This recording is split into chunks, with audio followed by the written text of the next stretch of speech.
The Mike Hosking Breakfast, 6 to 9 weekdays on Newstalk ZB. You know, when a government has to issue an email directive the way they did on Friday over race, there is something profoundly wrong, don't you think, with this country? Essentially, it says the public service, you can read health, education, justice, welfare, whatever you want, cannot act on race, cannot see race as an individual entitlement that allows services or money or support to be a determining criteria. Now, this is part of the coalition agreement as directed by ACT in New Zealand First.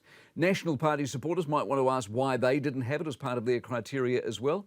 The idea that one race trumps another is absurd, it's unfair, it leads nowhere good if you're after good race relations and harmonious existence. Now, the Maori Party called it anti-Maori, of course, which shows their level of ignorance, unless the Maori Party argues Maori deserve things that nobody else gets, and I don't think even they would be that extreme. We are, in simple terms, all equal. I've never been able to ascertain why that concept is so hard to grasp. The fact it's taken a government this long to issue the edict itself, that must also be of concern. I mean, David Seymour suggested it's been complex. Has it? How? What we also need to be concerned about, as we saw last week in Hawke's Bay, is pushback.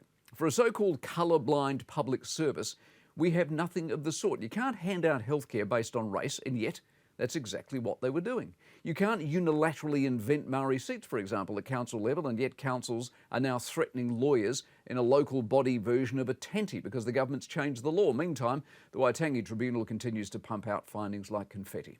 Race, unfairly dealt with, cripples countries. We have enough to worry about these days without something that really is so simple to administer. We are all equal. We all have equal access to everything: democracy, health, education, welfare.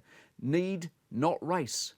How hard can it be? The Mike Hosking Breakfast, 6 to 9 weekdays on Newstalk ZB.